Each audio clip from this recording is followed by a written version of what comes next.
Hi, and welcome to another edition of Strategic Business Insights. Today we're going to talk about your goals and how to come down onto your goals from above. Okay, 2007. 2007 was a very difficult year for me. I had gone on my own independently as a marketing consultant less than a year earlier than that. And at that time I was really struggling to try and find revenue, find new clients for my business. And I remember one night in particular, it was in September of that year. It was actually a Thursday evening. And I remember it because I actually had a beer on my desk. I was drinking a beer and I was frustrated and exhausted. I was just trying to brainstorm, what can I do to kickstart my career? Okay. And I thought, you know, what I should do is speak at a conference, right? And I had never done that before at that point. And so I went to Google. I was really focused on internet marketing, online marketing strategies at that time. So I went to the internet, went to Google, and I searched for Internet Marketing Conference. Okay. Well, it turns out there actually is a conference called the Internet Marketing Conference. So it came up first, right? And this was a conference that was based in Stockholm, Sweden. And I thought, oh boy, here we go. But it was all in English, and it had a tab on the left-hand side that said speakers. I clicked on it. And then on that page, it had another link that said submit a proposal. And I clicked on that too. And now I'm looking at this online form on my screen that I could fill out to submit a proposal. I thought, gosh, I mean, what should I say? I'd never done anything like this before. But I thought of a great title that night. And in the speaking business, that's what I do for a living. In the speaking business, the title is super important. And I thought of a great title that day. It was called Monetizing Trust: Leading Your Audience from Rapport to Revenue. It was a great title. It was a great title. Anyway, so I clicked submit with the details and so on, but I didn't expect to hear back. I mean, I was a nobody at the time. I mean, I knew my stuff, but I hadn't established myself with any kind of an online reputation, okay? And again, that was a Thursday evening, so I didn't hear anything on Friday, I didn't hear anything on Saturday, nothing on Sunday. But I woke up on Monday morning, and an email had come in at 2 o'clock in the morning, which was the middle of the day in Sweden, right? And it said, we're interested in your topic. And I thought, holy smokes, what the heck am I going to do? I mean, I was excited, but I was scared to death too. But the emails started going back and forth with the guy over there. His name is Leonard Svanberg. A great guy. He's a good friend of mine to this day. But at that time, I didn't know him, of course. So anyway, the emails went back and forth, and there was some negotiation and this and that. But 2.5 months later, it was in November of that same year, I ended up going to Sweden and speaking at this conference. It was so crazy, right? But the thing is, when I got there, I found out a couple of things. Number one, I found out that I was the only American speaker to submit a proposal. I was the only American speaker to submit a proposal. And secondly, I found out that one of the biggest reasons they chose me, aside from that one fact, was that because of my location, I live in the San Francisco Bay Area, to them, I was an American from Silicon Valley. Now, 7 million people live in the Bay Area. It's not that special. We're all Americans from Silicon Valley over here. But over there, that's a little bit of a bigger deal. And that's when I learned something very, very interesting. The hardest place to get paid to speak is in your own backyard, because you're nothing special in your own backyard. You're just a local guy, a local gal, okay? When you go across the world, that's a big deal. Right? That's a much bigger deal. And by the way, when I got home, I got more credibility at home because I spoke in Sweden. Right? So I got more credibility in both directions. And that's, I mean, I figured it out. I was like, that's it. From now on, I'm sending all my marketing to far off, distant lands, international. And I sent marketing all over the place. I mean, I literally went to the internet. I put together lists of people, event planners, meeting planners, visitors bureaus, convention bureaus, anything I could find. And I would put packages together and send them all over, like Moscow and Kuala Lumpur and Buenos Aires and Santiago, Chile and Cape Town, and just wherever you can imagine, I sent marketing material to those locations. Okay. And in March 2011, so this is like 3.5 years after the Sweden situation, I sent out a group of 68 packages to people in the Persian Gulf region, in the Middle East. Okay, So think Kuwait, Oman, Qatar, United Arab Emirates, Saudi Arabia, Bahrain, right? All the what they call the GCC countries, okay? And again, I had sent stuff all over the world. I wasn't expecting to hear back. A lot of this stuff just ends up in the trash, okay? And sure enough, 7 months went by, I didn't hear anything. But 8 months after I sent that mailer, I got an email from a guy by the name of Ali Al-Kamali, who runs a company called Datamatics out of Dubai. Great guy. Really does incredible events, this man. Okay, very professional guy. Sends me an email saying, we're interested in having you speak at our conference. He was having a conference in May 2012. Okay, and he'd contacted me in August or September. Okay, and I was like, wow. And there again, same thing. Emails started going back and forth, started working out the details. And in May 2012, for the first time, I ended up going to Dubai to speak at his e-government and e-services conference. Big conference, full of Arabs, right? White headdresses, the Saudis wear the red and white checkered top. Completely different part of the world for me. Super exciting, right? And yet again, when I went there, I found out from Ali Al-Kamal, in fact, I got to tell you, they even had an awards ceremony on the Thursday. It was a whole week. This conference was a whole week, Monday to Friday. And on the Thursday evening, they had an awards ceremony, which was held at the Burj Al Arab.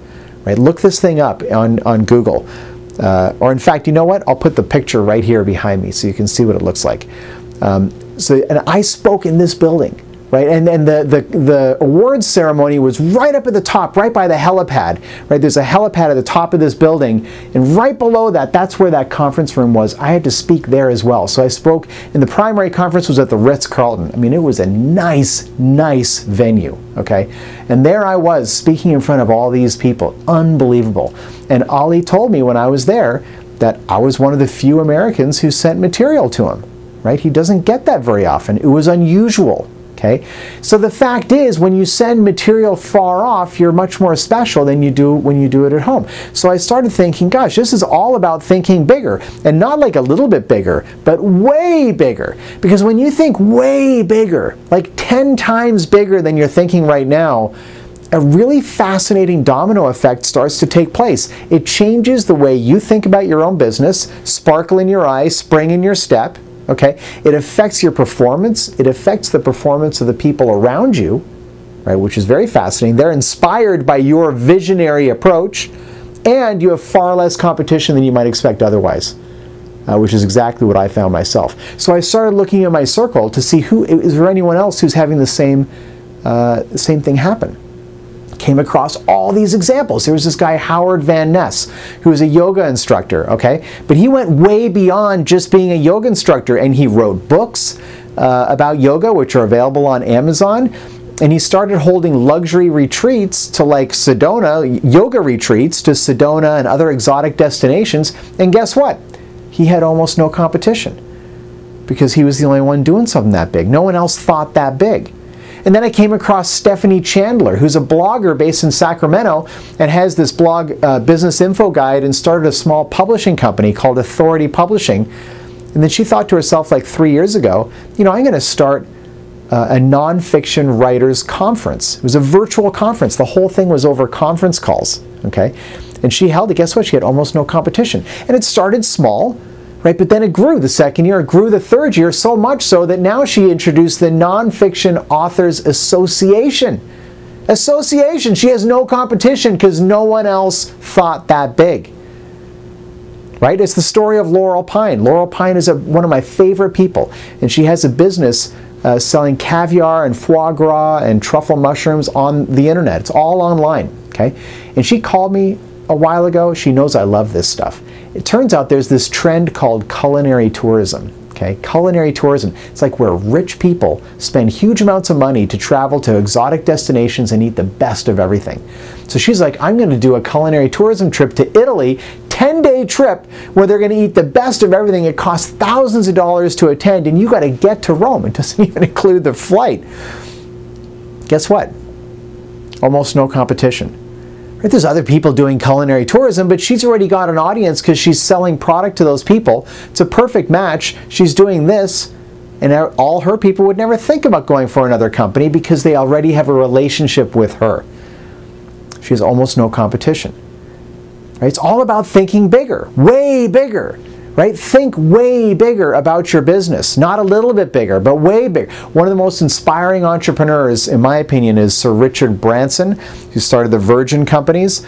Talk about thinking big. Virgin Galactic, can you imagine? This guy is a big thinker. But he's also famous, he's also famous for saying, listen to this, the fastest way to become a millionaire is to start out as a billionaire and then start an airline. Which obviously is a joke, okay? But it's a fascinating top-down kind of approach. Starting out above your goal and coming down onto it from above, right? See, I look at careers like skyscrapers, okay? So your career, whatever field you're in, is a skyscraper, right? And so like some skyscrapers are taller than others. So, you know, politics goes all the way up to the president, okay? Finance is a tall one. Maybe if you're like a, you know, local massage therapist, it's not as tall of a skyscraper, but it's still a skyscraper. So the question is always, how do you get to the top of your skyscraper? What's the fastest way to the top, okay? Most people climb the stairs, and it works, guys. It takes a lot of time, takes a ton of effort, but you keep going up those stairs, you will eventually get to the top. So think about someone who starts out in the mailroom and becomes CEO in 35 years, right?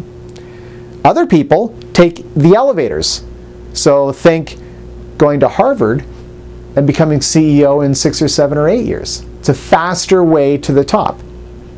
But guys, the fastest way to get to the top floor of a skyscraper is to parachute down onto it from above, right? I believe you can do that today. I believe that today that is possible.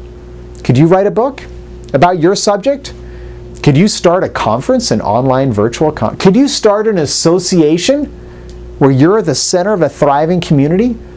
Or introduce some glamorous trip to an exotic destination on the other side of the world? What could you do?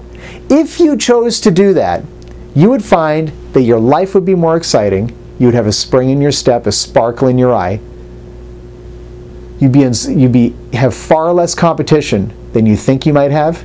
You'd have almost no competition, I guarantee it, if you think way bigger. And you'll inspire countless others along the way. They will rally to your side. When you're doing something exciting, they will rally to your side. They'll want to volunteer. They'll want to help. They want to be part of your excitement. People live in a boredom trance. People in our society live in a boredom trance. They do the same routine every single day. They're bored to tears. When you've got an exciting idea, when you're living your life with passion, when you're thinking bigger about your business, people will come out of the woodwork to help you succeed because they want to be part of that energy. So think bigger. This is Patrick. Thank you very much, as always, for watching these videos. And like I say at the end of every one of these episodes, think bigger about your business. Think bigger about your life.